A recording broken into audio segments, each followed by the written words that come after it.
Hello friends, welcome you all at our YouTube channel new academy. Class 10th mathematics के जो CBSE board के paper हुए थे मार्च 2024 में, उनको हम डिस्कस कर रहे थे और इसी डिस्कशन को आज के इस वीडियो में हम समाप्त करेंगे। बिकॉज ये लास्ट सेक्शन बचा है। सभी क्वेश्चन पेपर हमने डिस्कस कर लिए हैं, whether it is of mathematics basic और मैथमेटिक्स स्टैंडर्ड। लास्ट सेक्शन बचा है, पेपर कोड है। ये मैथ्स बेसिक का पेपर कोड है 434 का सेट 1, सेट 2 और सेट 3। ये सेट 1 है, सेट 2 और सेट 3। ठीक है, इन तीनों सेट में जो सेक्शन डी है वो बचा हुआ है। इससे पहले सेक्शन ए, बी, सी और सेक्शन ई जो है केस स्टडी का, वो हम ऑलरेडी डिस्कस कर चुके हैं। अगर आप उन वीडियोस को देखना चाहते हो तो डिस्क्रिप्शन में आपको प्लेलिस्ट का लिंक मिल जाएगा। आप डायरेक्ट उस प्लेलिस्ट पे जाके अपने रिक्वायर्ड सेक्शन से रिलेटेड वीडियो को देख सकते हो। चैनल को अगर अभी तक आपने सब्सक्राइब नहीं किया है तो चैनल को सब्सक्राइब करना ना भूलें। बेल आइकन को प्रेस करें ऑल नोटिफिकेशन के लिए, जिससे जब भी हम कोई नया वीडियो अपलोड करेंगे आपको ऑन द स्पॉट इसका नोटिफिकेशन मिल जाएगा। हम क्लास 10th 11th 12th से रिलेटेड कुछ ऐसी इंपॉर्टेंट चीजें हैं जो आपको आनी चाहिए, उससे रिलेटेड वीडियोस हम नेक्स्ट वीडियोस में बनाने वाले हैं। तो अगर आप चाहते हो कि वो वीडियोस आपसे मिस ना हो तो चैनल को सब्सक्राइब करना ना भूलें, बेल आइकन को प्रेस करें ऑल नोटिफिकेशन के लिए, जिससे जब भी वो वीडियोस अपलोड होंगे आपको उसका ऑन द स्पॉट नोटिफिकेशन मिल जाएगा। स्टार्ट करते हैं सेक्शन डी को।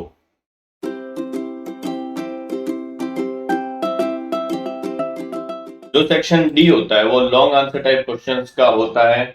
ईच क्वेश्चन जो होता है वो 5 मार्क का होता है। ओवरऑल 4 क्वेश्चन इस सेक्शन में होते हैं। इट मीन ये जो सेक्शन है वो ओवरऑल 20 मार्क्स का आपका रहने वाला है। कुछ क्वेश्चंस में आपको इंटरनल चॉइस दे रखी होती है, दो में से कोई भी एक क्वेश्चन आपको करना होता है। ठीक है, पहले सेट 1 के सभी क्वेश्चन हम डिस्कस करेंगे, उसके बाद सेट 2 और सेट 3 में जो डिफरेंट क्वेश्चन थे सेट 1 से उनको डिस्कस करेंगे। तो स्टार्ट करते हैं सेट 1 के सेक्शन डी को। जो फर्स्ट क्वेश्चन था क्वेश्चन नंबर 32, इसमें आपको चॉइस दे रखी थी।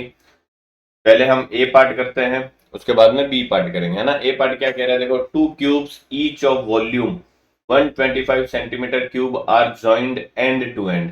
आपको दो क्यूब दे रखे हैं जिनका वॉल्यूम दे रखा है। तो आपको क्यूब का अगर वॉल्यूम दे रखा है तो हम क्यूब के वॉल्यूम से क्यूब की साइड फाइंड आउट कर सकते हैं। पहले तो वॉल्यूम इक्वल टू क्या होता है, क्यूब का साइड का होल क्यूब होता है। वॉल्यूम आपको 125 गिवन है, तो ए क्यूब की वैल्यू 125 के इक्वल होगी। 125 क्या होता है, 5 का क्यूब होता है, इक्वल टू ए का क्यूब। तो दोनों तरफ अगर आप क्यूब रूट लोगे तो क्यूब से क्यूब रूट कैंसिल हो जाएगा।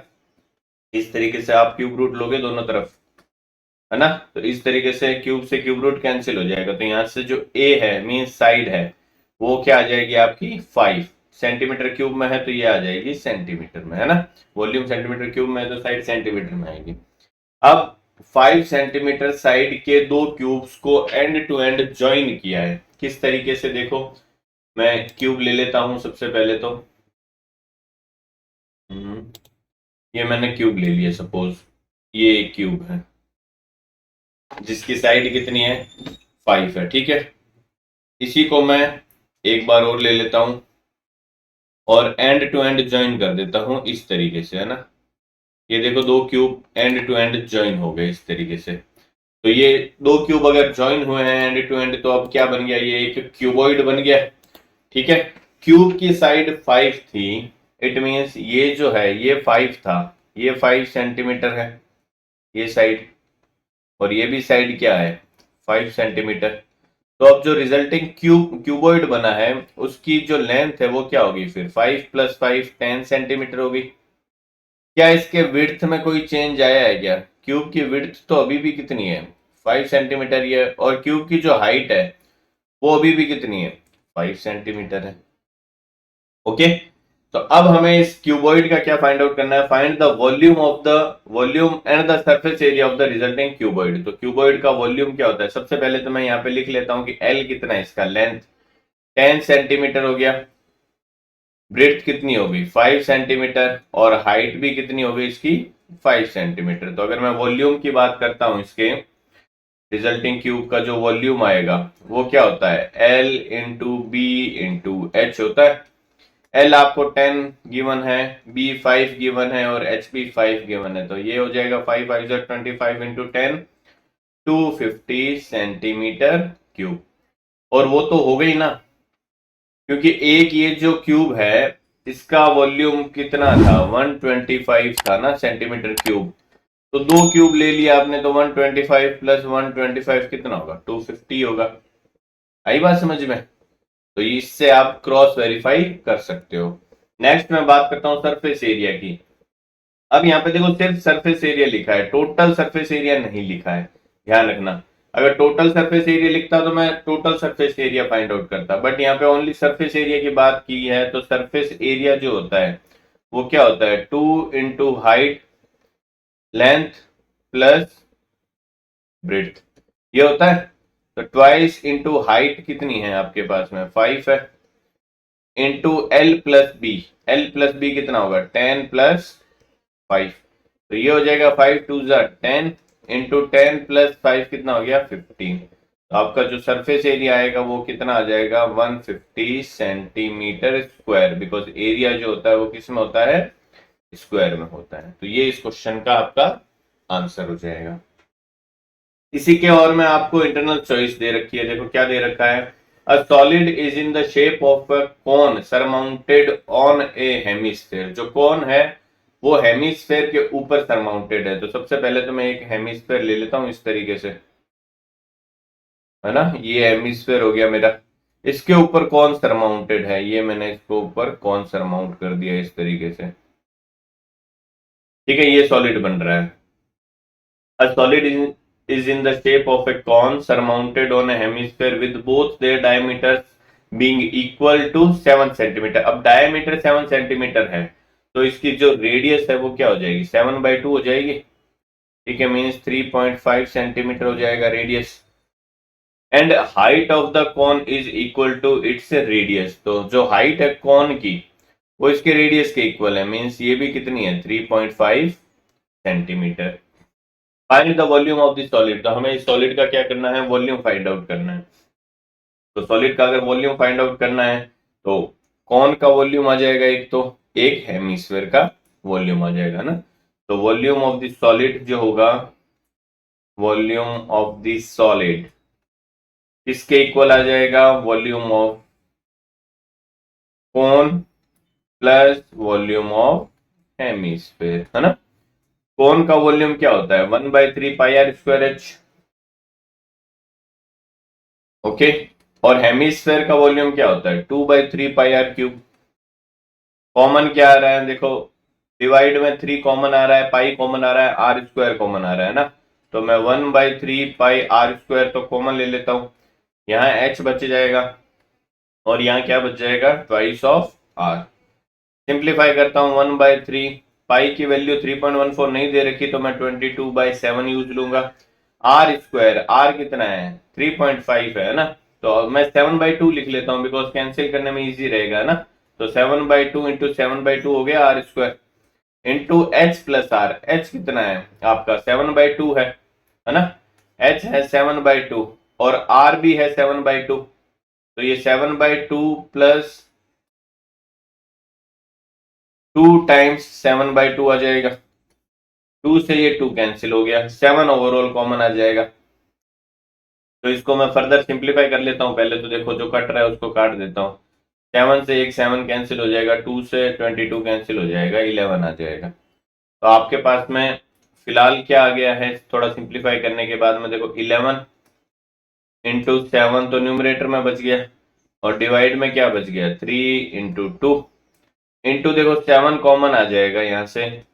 7/2 प्लस 7 है ना, तो 7 कॉमन आ गया, 1 प्लस 1/2 बचेगा जो होगा 3/2 के इक्वल, ओके। तो 3 से 3 फिर से कैंसिल हो गया। तो आपके पास में अल्टीमेटली क्या आ गया, देखो 7 7 सा 49 इंटू 11, 49 इंटू 11 हो गया, डिवाइड बाय क्या आ गया, 4 आ गया। तो 49 इंटू 11 अगर आप करोगे तो 11 से किसी भी नंबर को मल्टीप्लाई करना है तो उस नंबर को लिखो, फिर एक स्टेप आगे बढ़ा के वापस उस नंबर को लिख दो, ऐड कर दो दोनों को,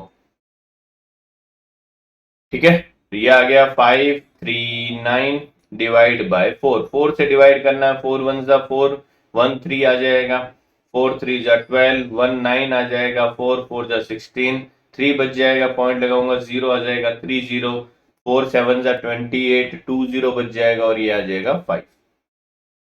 सेंटीमीटर में दे रखा है तो ये हो जाएगा सेंटीमीटर क्यूब। बिकॉज वॉल्यूम जो होता है वो क्या होता है, ऑलवेज क्यूब में होता है। तो ये इस क्वेश्चन का आपका क्या हो जाएगा, आंसर होने वाला है।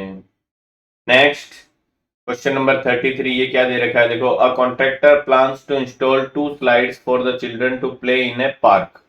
ठीक है, for the children below the age of 6 years he prefers to have a slide whose top is at a height of 2 meter and is inclined at an angle of 30 degree to the ground. Okay, whereas for older children he wants to have a steep slide at a height of 4 meter and inclined at an angle of 60 degree to the ground. What would be the length of the slide in each case? ये कह रहा है कि each case में जो length है slide की वो क्या होनी चाहिए, है ना। तो देखो, 2 स्लाइड बना रहा है वो। एक स्लाइड बना रहा है जो 2 मीटर लंबी है, और जो एंगल बन रहा है वो क्या बन रहा है, 30 डिग्री बन रहा है। ये इस तरीके से ये एंगल 30 डिग्री बन रहा है, और जो हाइट है वो कितनी है, देखो, he prefers to have a slide whose top is at a height of 2 meter and is inclined at 30 degree. तो ये जो टॉप है स्लाइड का वो कितनी हाइट पे होना चाहिए, 2 मीटर की हाइट पे होना चाहिए। एक तो आपको ये दे रखा है, दूसरा जो दे रखा है वो क्या दे रखा है कि 4 मीटर हाइट है, और जो एंगल ऑफ इंक्लिनेशन है वो थोड़ा डीप है, बिकॉज बड़े बच्चे जो है वो 60 डिग्री एंगल पे यहाँ पे क्या कर रहे हैं, स्लाइड कर रहे हैं। दोनों राइट एंगल ट्राइंगल है, दे रखे हैं, दोनों को मैं नाम दे देता हूं। ये सपोज ABC है, ठीक है, और ये सपोज PQR है। तो हमें क्या करना है, दोनों केस में स्लाइड की लेंथ फाइंड आउट करनी है ना। स्लाइड की लेंथ का मतलब हमें यहाँ पे ये BC फाइंड आउट करना है और यहाँ पे RQ फाइंड आउट करना है। तो दोनों केस में मैं क्या अप्लाई करूंगा, देखो हमारे पास में एंगल दे रखा है और हाइट दे रखी है, मींस परपेंडिकुलर दे रखा है। हाइपोटेन्यूज फाइंड आउट करना है, तो परपेंडिकुलर और हाइपोटेन्यूज कौन से एंगल में यूज होते हैं, साइन थीटा में। तो मैं इन ट्राइंगल, पहले फर्स्ट केस ले लेता हूं, in triangle ABC sign theta apply करता हूं मैं, साइन 30 डिग्री इक्वल टू क्या हो जाएगा, AC अपॉन BC। साइन 30 की वैल्यू होती है 1/2 इक्वल टू AC हमें 2 दे रखा है और BC हमें फाइंड आउट करना है। तो BC इक्वल टू यहां से क्या आ जाएगा, 2 2 4 मीटर। तो इस केस में जो स्लाइड है उसकी जो लेंथ है वो कितनी होनी चाहिए, 4 मीटर होनी चाहिए पहले केस में। दूसरे केस में बड़े बच्चों के लिए स्लाइड की लेंथ क्या होनी चाहिए, तो इन ट्राइंगल PQR की बात करता हूं, इसमें सेम साइन थीटा अप्लाई होगा। साइन 60 डिग्री इक्वल टू क्या हो जाएगा, PR अपॉन में RQ। साइन 60 की वैल्यू होती है square root of 3/2 is equal to PR होता है 4 अपॉन RQ जो है वो मुझे फाइंड आउट करना है। तो क्रॉस मल्टीप्लाई करूंगा तो ये क्या हो जाएगा, RQ equal to 4 2 8 by square root of 3। अब डिवाइड में स्क्वायर रूट आता है तो हम रेशनलाइजेशन करते हैं, बिकॉज इरेशनल टर्म्स को हम जनरली डिवाइड में नहीं रखते। तो ये क्या हो जाएगा, 8 square root of 3 divide by root 3 into root 3 हो जाएगा 3 मीटर। तो दूसरे केस में जो है स्लाइड उसकी जो लेंथ है वो क्या होनी चाहिए, 8√3/3। फर्स्ट ये हो गया, सेकंड ये हो गया। Okay, next question number 34। इसमें भी आपको देखो इंटरनल चॉइस दे रखी है, दो में से कोई एक करना है। क्या है क्वेश्चन, देख लेते हैं। If BD and QM are medians of triangle ABC and PQR respectively। तो आपको ABC ट्राइंगल दे रखा है एक, तो एक PQR दे रखा है ये इस तरीके से। ये ABC है सपोज, और ये जो है ये PQR है। मीडियंस क्या है, BD। तो BD मीडियंस में यहाँ ड्रॉ कर देता हूँ, ये सपोज जो है मीडियंस है, सॉरी BD यहाँ पे है ना, तो ये A यहाँ लेना पड़ेगा, ये B यहाँ लेना पड़ेगा। ये हो गया हमारा BD मीडियन। सिमिलरली QM भी मीडियन है, तो ये यहाँ Q लेना पड़ेगा मुझे, ये यहाँ पे P लेना पड़ेगा। ठीक है, मैं मीडियन को थोड़ा अच्छा ऊपर से आएगा तो इजी लगेगा ना। तो ये क्या दे रखा है, रुको मैं एक बार आपके लिए थोड़ा इजी कर देता हूँ, है ना, फिर समझ नहीं आएगा आप लोगों को, इसलिए मैं क्या कर देता हूँ, ये सपोज ABC है और ये PQR है इस तरीके से। तो मीडियन जो है ये BD हो गया और ये क्या हो गया, QM हो गया। मीडियन क्या करती है, अपोजिट साइड्स को 2 इक्वल पार्ट्स में डिवाइड करती है। हमें दे रखा है कि ट्रायंगल एबीसी जो है वो पीक्यूआर के सिमिलर है। तो अगर ट्रायंगल एबीसी और पीक्यूआर एक दूसरे के सिमिलर है तो इनके करस्पॉन्डिंग साइड्स का रेशियो सेम रहेगा। ठीक है, means A B upon P Q equal to A C upon P R equal to B C upon Q R. एक तो ये आपको गिवन है, दूसरा क्या गिवन है, करस्पॉन्डिंग एंगल भी एक दूसरे के इक्वल होंगे। इसका मतलब एंगल बी ए सी इक्वल होगा एंगल क्यू पी आर के। एंगल ए बी सी जो है वो इक्वल होगा एंगल पी क्यू आर के, और एंगल बी सी ए जो है वो इक्वल होगा एंगल क्यू आर पी के। ये सब आपको गिवन है। ठीक है, हमें क्या प्रूव करना है, A B upon P Q. A B upon P Q तो यहां मेरे पास में है ही, देखो, equal to B D upon Q M. B D upon Q M, इसका मतलब मुझे ये ट्रायंगल कहीं ना कहीं यूज लेने पड़ेंगे, ये वाला ट्रायंगल और ये वाला ट्रायंगल। अगर मैं इन दोनों ट्रायंगल को सिमिलर प्रूव कर देता हूं तो इनके करस्पॉन्डिंग साइड्स का रेशियो क्या आ जाएगा, इक्वल आ जाएगा या प्रोपोर्शनल आ जाएगा, और ये प्रूव हो जाएगा। इसका मतलब मुझे इन दोनों, अगर इन दोनों ट्रायंगल को सिमिलर प्रूव करना है तो देखो, A B upon P Q, तो जैसा मैंने बताया कि यहाँ ऑलरेडी हमारे पास में है। मैं देखो, सपोज ये इक्वेशन 1, इसको नाम दे देता हूं, मैं इसको यूटिलाइज करता हूं, A B upon P Q equal to आपको दे रखा है A C upon P R. अब ए सी जो है, ये डी जो है वो ए सी का मिड पॉइंट है, इट मीन्स ए सी की जगह मैं ट्वाइस ऑफ ए डी लिख सकता हूं। सिमिलरली पी आर की जगह मैं ट्वाइस ऑफ पी एम लिख सकता हूं ना। तो ये जो है A B upon P Q, ये इक्वल हो जाएगा twice of A D upon twice of P M के।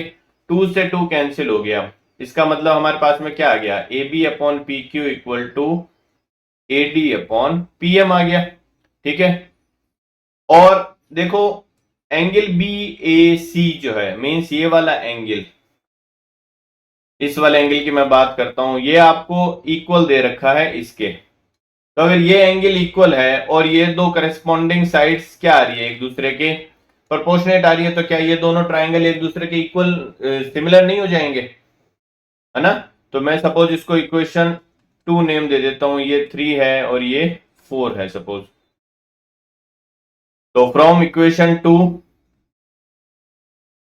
हमारे पास में क्या आ जाएगा, एंगल बी ए डी जो है वो इक्वल होगा एंगल बी ए सी के, और ये इक्वल हो जाएगा किसके, एंगल क्यू पी एम के। तो फ्रॉम, ये सपोज इक्वेशन स्टार हो गई और ये हैश हो गया हमारे पास में। तो मैं ये बोल सकता हूं from equation star and hash by S A S similarity, जो ट्रायंगल बी ए डी है वो सिमिलर हो गया किसके, ट्रायंगल क्यू पी एम के। तो अगर ये दोनों ट्रायंगल एक दूसरे के सिमिलर हो गए तो इनके सभी करस्पॉन्डिंग साइड्स का जो रेशियो हो जाएगा वो क्या हो जाएगा, इक्वल हो जाएगा, या मैं कह सकता हूं प्रोपोर्शनेट हो जाएगा। तो इसका मतलब जो ए बी है और पी क्यू का जो रेशियो है वो किसके इक्वल आएगा, B D upon Q M के, और ये इक्वल आ जाएगा A D upon P M के। तो आपको क्या करना है, जो स्टार्टिंग के दो दे रखे हैं वही आपको यूज लेना है, यही प्रूव करना था, तो ये यहां से प्रूव हो जाएगा। ओके, नेक्स्ट इसके और में दे रखा है, देखो क्या है, C D and G H are respectively the bisector of triangle A C B and E G F, ये आपको दे रखा है ना। तो मैं सपोज पहले दो ट्रायंगल ले लेता हूं, ये हमारे दो ट्रायंगल दे रखे हैं, C D and G H. तो इसका मतलब यहां सी ले लेता हूं, यहां मैं जी ले लेता हूं, तो ये सी डी हो जाएगा हमारा, है ना, बाई सेक्टर एंगल का, और ये क्या हो जाएगा, जी एच हो जाएगा। ये ए सी बी हो गया, और ये सपोज मैं एफ जी ई ले लेता हूं, है ना, ये इस तरीके से ये हमें दे रखे हैं, such that D and H lie on side A B and F E. तो ये डी हो जाएगा यहाँ पे और ये एच हो जाएगा, of triangle ABC and FG as respective. If triangle ABC और FEG जो है वो एक दूसरे के क्या दे रखे हैं आपको, सिमिलर दे रखे हैं। तो अगर ये ट्रायंगल सिमिलर दे रखे हैं तो ये जो एंगल बाइसेक्टर है, एंगल बाइसेक्टर का मतलब ये थीटा है तो ये भी थीटा होगा, ठीक है। और दोनों ट्रायंगल जो है वो एक दूसरे के क्या दे रखे हैं, सिमिलर दे रखे हैं। इसका मतलब इनके जो करस्पॉन्डिंग एंगल है वो भी क्या होंगे, एक दूसरे के इक्वल होंगे। तो इसका मतलब अगर यहाँ सी पे 2 थीटा बन रहा है तो यहाँ जी पे भी क्या बन रहा होगा, फिर 2 थीटा। इसका मतलब ये भी थीटा होगा और ये भी थीटा होगा। ये सब आपको गिवन है, ध्यान रखना। हमें क्या प्रूव करना है, C D upon G H, C D upon G H equal to A C upon F G, ये प्रूव करना है हमें, है ना। तो अगर मुझे ये प्रूव करना है तो मैं फिर से क्या कर देता हूं, इन दोनों ट्राइंगल को सिमिलर अगर प्रूव कर देता हूं तो अगर ये दोनों ट्राइंगल सिमिलर हो जाएंगे तो इनके करस्पॉन्डिंग साइड्स प्रोपोर्शनल हो जाएगी और सभी करस्पॉन्डिंग एंगल भी क्या हो जाएंगे, एक दूसरे के इक्वल हो जाएंगे। आई बात समझ में। तो अगर मैं इसकी बात करता हूं, देखो इन ट्राइंगल, या सबसे पहले जो मुझे गिवन है वो मैं लिख लेता हूं। तो अगर ये दोनों ट्राइंगल ए बी सी जो है वो सिमिलर है ट्राइंगल एफ ई जी के, तो अगर ऐसा गिवन है मुझे तो मैं ये बोल सकता हूं कि एंगल जो है सी ए बी वो इक्वल होगा एंगल जी एफ ई के, ठीक है। ये दोनों एंगल क्या होंगे, एक दूसरे के इक्वल होंगे। एंड मुझे क्या दे रखा है, ए सी डी जो है वो इक्वल है एंगल एफ जी एच के, ये हमें गिवन है। बिकॉज एंगल जो ए सी बी जो है वो इक्वल होगा एंगल एफ जी ई के, ठीक है। और इनके बाइसेक्टर भी क्या होंगे, एक दूसरे के इक्वल होंगे। तो अगर इन दोनों ट्राइंगल में, इन दोनों ट्राइंगल में, छोटे वाले जो ट्राइंगल है, इन दोनों ट्राइंगल में अगर दो एंगल एक दूसरे के इक्वल है तो by A similarity, by A similarity triangle A C D जो है वो सिमिलर हो जाएगा ट्राइंगल एफ जी एच के। तो अगर ये दोनों ट्राइंगल सिमिलर हो गए तो इनके करस्पॉन्डिंग साइड्स का रेशियो भी क्या हो जाएगा, सेम हो जाएगा। इसका मतलब मैं ये बोल सकता हूं कि therefore A C upon F G जो है वो इक्वल हो जाएगा किसके, C D upon G H के। ये फर्स्ट जो हमें प्रूव करना है वो ऐसे प्रूव हो जाएगा, ठीक है। नेक्स्ट सेकंड क्या दे रखा है, triangle D C B, triangle D C B means इस वाले ट्राइंगल की बात कर रहे हैं, और एच जी ई इस ट्राइंगल की, इन दोनों को सिमिलर आपको प्रूव करना है। तो इन दोनों को अगर मुझे सिमिलर प्रूव करना है तो मैं ये बोल सकता हूं कि एक तो ये आपको थीटा दे रखा है, गिवन है, ठीक है। एंगल डी सी बी जो है वो इक्वल है किसके, एंगल एच जी ई के, ठीक है। बिकॉज क्या दे रखा है, सी डी जो है वो एंगल ए सी बी का बाइसेक्टर है और जी एच जो है वो एफ जी ई का बाइसेक्टर है। तो ये आपको गिवन है, ठीक है। एंड क्या दे रखा है, ये वाला एंगल भी तो एक दूसरे के इक्वल होगा बिकॉज ए बी सी और ई एफ जी जो है वो क्या है, एक दूसरे के सिमिलर है। And angle C B D जो है वो इक्वल होगा एंगल जी ई एच के, ये भी आपको गिवन है, ओके। तो बाय ए सिमिलैरिटी ये दोनों ट्राइंगल भी क्या हो जाएंगे, by A similarity triangle D C B जो है वो सिमिलर होगा किसके, ट्राइंगल एच जी ई के। आई होप सबको समझ में आ गया होगा, ठीक है। नेक्स्ट क्वेश्चन नंबर 35 क्या दे रखा है, देखो a manufacturer of TV sets produce 720 TV sets in the 4th year and 880 TV sets in the 8th year. 4th year में 720 मीन्स 4th टर्म आपको दे रखा है एक तरीके से, एंड 8th ईयर में 880 मीन्स 8th टर्म आपको दे रखा है 880। Assuming that the production increases uniformly by a fixed number every year, ठीक है। हर एक ईयर में प्रोडक्शन जो है वो एक फिक्स नंबर से इंक्रीज हो रहा है, मीन्स जो कॉमन डिफरेंस है वो क्या रह रहा है, सेम रह रहा है। तो अगर कॉमन डिफरेंस सेम रह रहा है तो ये क्या होगी, एक एपी होगी। Find the production in the 10th year and the total production in the first 7 years. तो आपको क्या फाइंड आउट करना है, आपको एक तो 10th ईयर में टोटल प्रोडक्शन फाइंड आउट करना है, मीन्स A10 फाइंड आउट करना है, और total production in the first 7 years. इसका मतलब 7 टर्म्स का सम फाइंड आउट करना है। पहले 7 ईयर्स में कितना टोटल प्रोडक्शन हो रहा है, ठीक है, मीन 7 ईयर्स का सम फाइंड आउट करना है। तो जो हमें गिवन है उसको हम यूटिलाइज करेंगे और ये फाइंड आउट कर लेंगे। आई होप सबको समझ में आ रहा होगा, ठीक है। तो इसको मैं देखो यहाँ लिख लेता हूँ, A10 फाइंड करना है और S7 फाइंड आउट करना है मुझे, है ना। क्या फाइंड आउट करना है, A10 फाइंड आउट करना है और S7 फाइंड आउट करना है। तो आपको A4 गिवन है, A4 क्या हो जाएगा, A plus N minus 1D होता है nth टर्म, तो A4 हो जाएगा A प्लस 3D, इसकी वैल्यू 720 दे रखी है। A8 क्या हो जाएगा, A plus 8 minus 1D mean 7D, ये हो जाएगा 880। अब दोनों को अगर मैं सब्ट्रैक्ट कर देता हूं तो A से मेरा कैंसिल हो जाएगा, ठीक है, A से कैंसिल हो जाएगा, 3D माइनस 7D आ जाएगा, माइनस का 4D इक्वल टू 720 माइनस का हो जाएगा 880, तो कितना आ जाएगा ये देखो 061।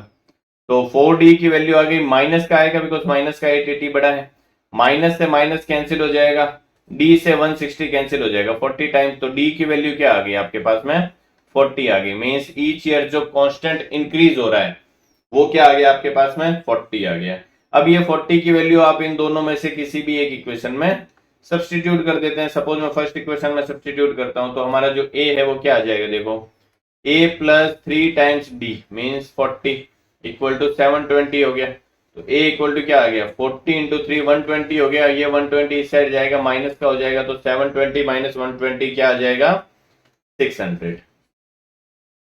इट मीन्स फर्स्ट ईयर जो प्रोडक्शन हो रहा है वो कितना हो रहा है 600 का प्रोडक्शन हो रहा है फर्स्ट ईयर में, ठीक है। फिर A प्लस डी होगा, A प्लस 2D होगा, A प्लस 3D हो जाएगा, तो 720 तक फोर्थ ईयर में पहुंच जाएगा। अब हमें फाइंड आउट करना है A10, तो पहले A10 की बात कर लेता हूं मैं। A10 इक्वल टू क्या होगा, A plus 10 minus 1D means 9D। मैं फॉर्मूला यहाँ पे नहीं लिख रहा, ध्यान रखना, मैं एज्यूम कर रहा हूं कि वो तो आपको आता होगा। तो A आपको दे रखा है 600 प्लस 9 टाइम्स D कितना है 40, तो ये हो गया 600 प्लस 9 4 जा 36, तो ये हो गया 600 और 360 960 हो गया। तो 10th टर्म में जो प्रोडक्शन होगा 10th ईयर में वो 960 होगा।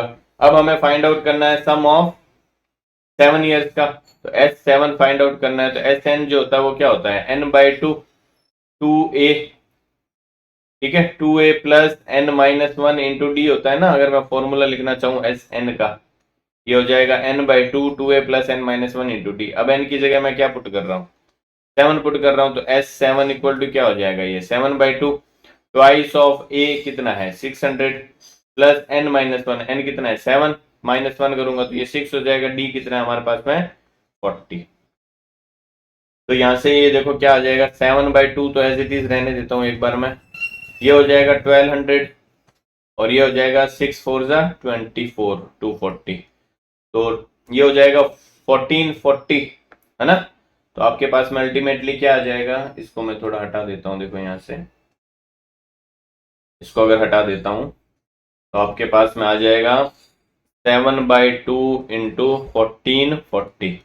इसको मैं 2 से कैंसिल करता हूं तो ये 720 आ जाएगा। फिर से 720 को 7 से मल्टीप्लाई करना है तो ये आ जाएगा 0, 7 2 जा 14, ठीक है, 1 कैरी आ जाएगा, 7 7 जा 49 एंड 150।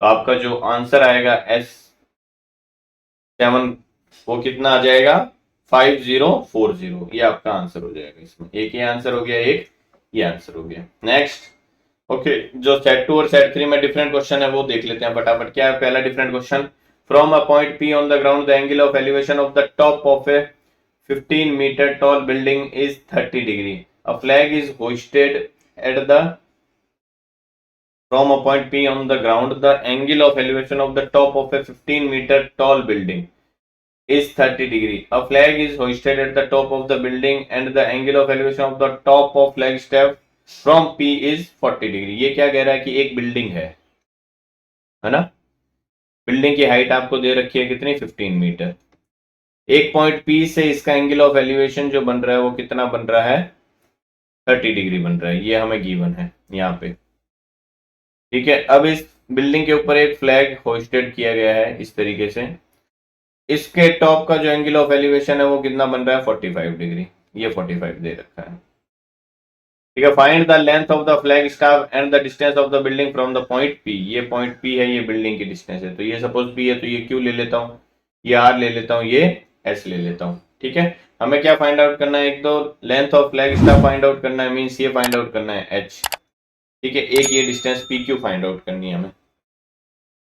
तो सबसे पहले जो मुझे गिवन है उसकी हेल्प ले लेता हूँ। ये 30 डिग्री दे रखा है और ये 15 मीटर दे रखा है, तो in triangle P Q R की अगर मैं बात करता हूं तो टेन थीटा अप्लाई करता हूं, tan 30 degree is equal to क्या हो जाएगा यहाँ पे, परपेंडिकुलर अपॉन बेस हो जाएगा, तो क्यू आर अपॉन बेस कितना है पी क्यू। टेन 30 की वैल्यू होती है 1/√3 इक्वल टू क्या हो जाएगा Q R 15 upon P Q मुझे फाइंड आउट करना है, तो क्रॉस मल्टीप्लाई करूंगा तो पी क्यू इक्वल टू क्या हो जाएगा 15√3 आ जाएगा।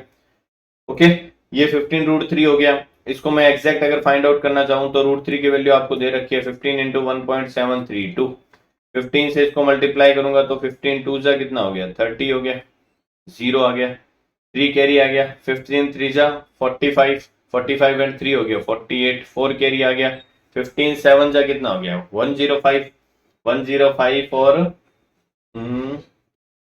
4 होगा ना, 105 एंड 4 109 हो गया, 10 कैरी आ गया, 15 1 जा 15 और 10 कितना हो गया 25। ठीक है, तो ये कितना आ जाएगा 25.980 मीटर। मीटर में दे रखा है, मीटर आ गया। तो ये जो पॉइंट पी की डिस्टेंस है बिल्डिंग से वो आपके आ गई। नेक्स्ट कौन सा हमें फाइंड आउट करना है, एच फाइंड आउट करना है, तो मैं अप्लाई कर देता हूं in triangle P Q S में। पी क्यू एस की बात कर लेता हूं मैं, टेन थीटा अप्लाई करता हूं, 1045 डिग्री इक्वल टू क्या हो जाएगा Q S perpendicular upon P Q. 1045 की वैल्यू होती है 1 क्यू एस। क्यू एस क्या है हमारे पास में, Q R plus R S है, या इसको मैं 15 प्लस एच लिख देता हूं upon P Q. P Q तो हमने अभी फाइंड आउट किया है 15√3, तो ये आ गया 15√3। क्रॉस मल्टीप्लाई करूंगा तो 15 प्लस एच की जो वैल्यू है वो इक्वल आ जाएगी 15√3 के, तो एच कितना आ जाएगा यहाँ पे 15√3 माइनस 15, 15 कॉमन ले लोगे आप, ये हो जाएगा square root of 3 minus 1। Square root of 3 की वैल्यू 1.732 लिखोगे, माइनस 1 करोगे तो ये आ जाएगा 15 इंटू 0.732। ठीक है, तो ये आ रहा है 15 इंटू 1.732। ठीक है, और ये आ रहा है 15 इंटू 0.732। तो इसमें से अगर मैं 15 को सब्ट्रैक्ट कर दूंगा तो हमारा ये आ जाएगा, आई बात समझ में। तो इसमें से अगर 15 को सब्ट्रैक्ट करूंगा तो ये कितना आएगा 10.980 मीटर। ये हमारा क्या आ जाएगा, इस एच की वैल्यू आ जाएगी, और यही हमें यहाँ पे फाइंड आउट करना। तो एक आंसर ये हो गया और एक ये हो गया। ठीक है, इसी का और में देखो क्या दे रखा है, the second term of an AP is 29 and the fourth term is 51। AP का सेकेंड टर्म दे रखा है, मीन्स A2 दे रखा है आपको 29, और क्या दे रखा है फोर्थ टर्म मीन्स A4 दे रखा है आपको 51। If the last term of the AP is 425 means nth term आपको दे रखा है an इक्वल टू दे रखा है 425। Find how many terms are there and what is their sum. हमें सम भी फाइंड आउट करना है। ये लास्ट टर्म दे रखा है, nth टर्म दे रखा है, तो सबसे पहले A2 दे रखा है। A2 क्या होता है, A प्लस D होता है, A plus n minus 1, 2 minus 1 करोगे तो 1 आ जाएगा। A4 दे रखा है मीन्स A प्लस 3D, ये 51 के इक्वल दे रखा है। दोनों को अगर मैं सब्ट्रैक्ट करूंगा तो ये माइनस हो जाएगा, ये कैंसिल हो जाएगा, minus of 3D plus D minus of twice D equal to ये आ जाएगा, देखो 30 और 51 है ना, तो माइनस का 22 बच जाएगा। ओके, माइनस से माइनस कैंसिल हो गया, 2 से 22 कैंसिल हो गया, 11 टाइम्स, तो D की वैल्यू आपके पास में आ गई 11। 11 को मैं इन दोनों में से किसी भी एक इक्वेशन में सब्सटीट्यूट कर देता हूं। सपोज फर्स्ट में करता हूं अगर, तो A प्लस 11 इक्वल टू 29 हो गया। A की वैल्यू यहाँ पे कितनी आ जाएगी 29 माइनस 11 मीन्स 18। ये आपका फर्स्ट टर्म आ गया यहाँ पे, है ना। अगर फर्स्ट टर्म आ गया तो मैं यहाँ पे nth टर्म में इसको सब्सटीट्यूट कर देता हूँ। nth term means last term हमारा क्या होता है A plus n minus 1 into D equal to 425 हमें गिवन है। हमारे पास में A भी है, हमारे पास में D भी है, तो हमारे पास में n की वैल्यू आ जाएगी यहाँ पे। ए की वैल्यू मैं यहाँ पे 18 सब्स्टिट्यूट कर देता हूँ, n minus one as it is रहेगा, डी की वैल्यू 11 है, ये 425 के इक्वल हो गया।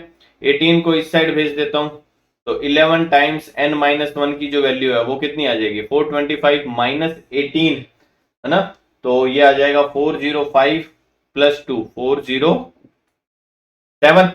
11 से इसको मैं डिवाइड करता हूं, देखो 11 थ्रीजा आ जाएगा 33, और फिर कितना बचेगा 7 7 7 जा, ये 77 आ जाएगा, 37 है ना। तो n की वैल्यू यहाँ पे कितनी आ जाएगी, n माइनस वन 37 आ रहा है, माइनस वन को इधर भेजूंगा तो प्लस आ जाएगा, तो टोटल नंबर ऑफ टर्म्स जो है वो यहाँ कितनी आ गई हमारे पास में 38। तो ये पूछ रहा है ना हाउ मेनी टर्म्स, टर्म्स कितनी आ गई 38। अब हमें क्या करना है, व्हाट इज देयर सम, ये कह रहा है सम भी फाइंड आउट करो, मींस s 38 भी फाइंड आउट करना है। तो हमारा क्या हो जाएगा n by two S N का फॉर्मूला होता है ना, देखो बताता हूँ, एस एन इक्वल टू क्या होता है, n by two, two A plus N minus one भी होता है, एक होता है ए प्लस एल, हमारे पास में लास्ट टर्म ऑलरेडी है तो मैं सीधा यहाँ पे पुट कर दूंगा ना।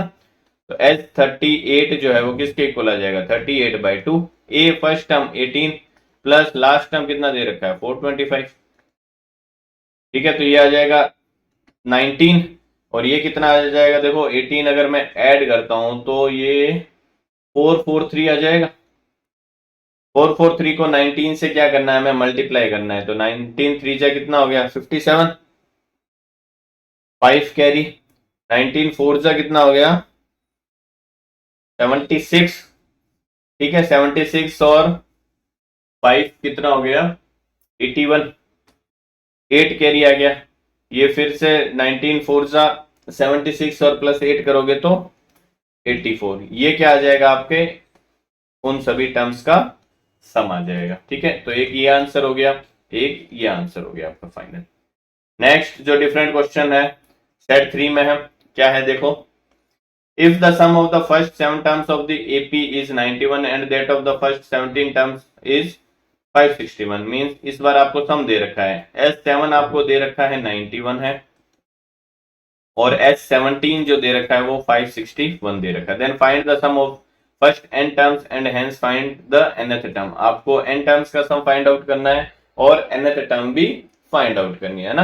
तो मैं यहां से क्या करूंगा, n बाई टू का फॉर्मूला अप्लाई करूंगा, Sn आपको पता है, आई होप सबको, Sn इक्वल टू क्या होता है, n by two, two A plus N minus one into D होता है, ये अप्लाई कर रहा हूँ, देखो n बाई टू, n कितना है 7, 7 by two into twice of A नहीं है मेरे पास में, डी भी नहीं है, n 7 है, तो 7 माइनस वन ये हो जाएगा 6 times D equal to 91। Similarly 17 दे रखा है, तो 17 by two twice of A plus 17 minus one 16 into D, इसकी वैल्यू दे रखी है 561 के इक्वल।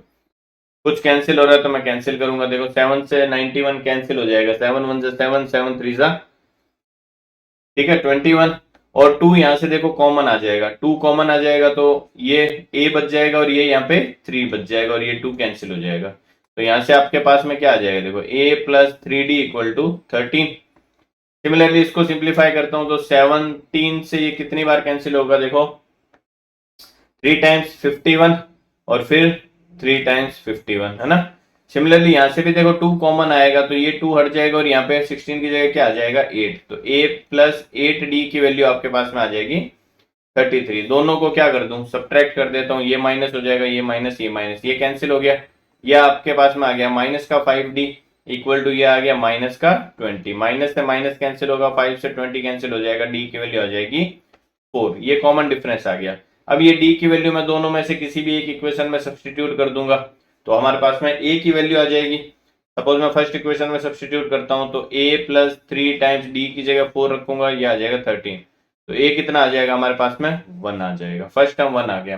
देखो हमें क्या फाइंड आउट करना है, then find the sum of first n terms, तो Sn हमें फाइंड आउट करना है, देयरफॉर Sn इक्वल टू क्या हो जाएगा n by two twice of a कितना है ट्वाइस है plus n minus one into D, ये एज इट इज पहले लिख लेता हूं, तो अब मैं a और d की वैल्यू सब्स्टिट्यूट कर देता हूं, तो ये हो जाएगा n by two twice of a की वैल्यू है 1, n minus one as it is, d की वैल्यू है 4, ठीक है। देखो 2 कॉमन आ जाएगा तो ये 2 और यहाँ पे आ जाएगा 2, तो Sn हमारे पास में अल्टीमेटली क्या बच जाएगा n ये आ जाएगा 1 प्लस ये बचेगा 2n माइनस 2।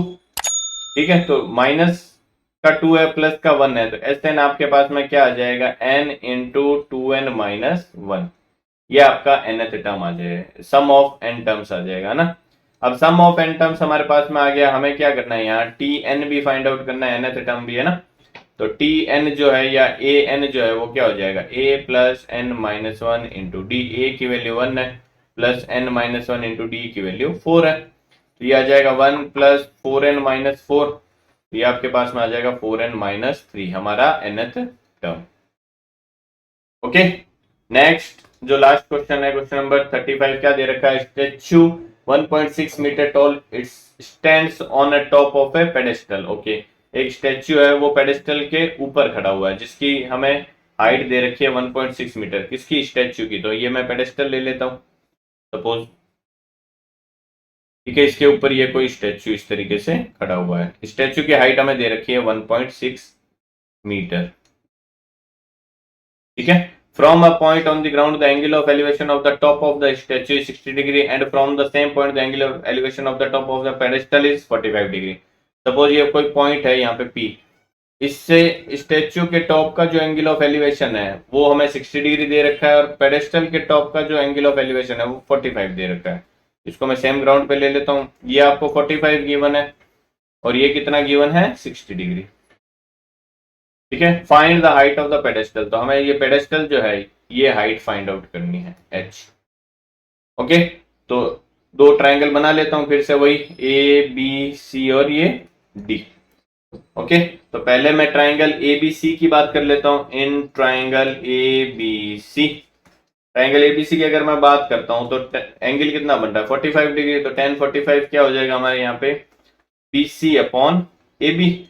tan 45 की वैल्यू 1, BC कितना है हमारे पास में, h अपॉन AB कितना हो जाएगा, हमें फाइंड आउट करना है यहाँ पे, है ना। तो AB जो है वो भी किसके इक्वल आ जाएगा, हमारा h के इक्वल आ जाएगा यहाँ from equation 1। Similarly in triangle ABD, ठीक है, tan 60 डिग्री अप्लाई होगा यहाँ पे, tan 60 इक्वल टू क्या हो जाएगा, BD अपॉन में AB। tan 60 की वैल्यू होती है स्क्वायर रूट ऑफ 3, BD कितना हो जाएगा हमारा, h प्लस 1.6 अपॉन में AB, हमने अभी फाइंड आउट किया इक्वेशन 1 से, h हो जाएगा ये, तो ये आ जाएगा √3 of h equal to h प्लस 1.6। ठीक है, h को मैं इस साइड ले लूंगा, √3 कॉमन, h कॉमन आ जाएगा, ये आ जाएगा √3 माइनस 1 इक्वल टू 1.6। ठीक है, √3 की वैल्यू 1.732 मैं पुट करूंगा, तो ये आ जाएगा h इंटू 0.732 इक्वल टू 1.6, तो h की वैल्यू क्या आ जाएगी, 1.6 अपॉन में 0.732, पॉइंट हटाऊंगा, यहाँ डिवाइड में ऊपर से 10 लगेगा और यहाँ क्या लगेगा, 1000 लगेगा, तो एक जीरो से एक जीरो कैंसिल हो जाएगा, आपके पास में आ जाएगा 1600 डिवाइड बाय 732। ठीक है, इसको सिंप्लीफाई करोगे आपके h की वैल्यू हो जाएगी, और यही आपका क्या हो जाएगा, आंसर हो जाएगा। देखो करीबन आएगा ये 2 पॉइंट समथिंग आएगा, बिकॉज 1464 हो जाएगा ना, तो 2 टाइम्स ये डिवाइड होगा, पॉइंट लगेगा 1464 है ना, तो 1464 है, तो ये बचेगा आपका 136 पॉइंट लगाओगे, जीरो आ जाएगा, है ना, और ये फिर 1 टाइम्स जाएगा, फिर 9 टाइम्स जाएगा, तो 2.19 मीटर के अप्रोक्स आएगी इसकी पेडेस्टल की हाइट। ओके, तो इस तरीके से जो सभी क्वेश्चन थे इस सेक्शन में वो हमने इस वीडियो में डिस्कस किए हैं। आने वाले वीडियोस में कुछ और अच्छे कंसेप्ट्स को हम देखेंगे जो क्लास 10th 11th 12th से रिलेटेड होंगे। तो अगर आप चाहते हो कि वो आपसे मिस ना हो तो चैनल को सब्सक्राइब करना ना भूलें, बेल आइकन को प्रेस करें ऑल नोटिफिकेशन के लिए, जिससे जब भी हम वो वीडियो अपलोड करेंगे आपको ऑन द स्पॉट उसका नोटिफिकेशन मिल जाएगा। इस वीडियो में बस इतना ही, मिलते हैं नेक्स्ट वीडियो में, till then bye bye and take care.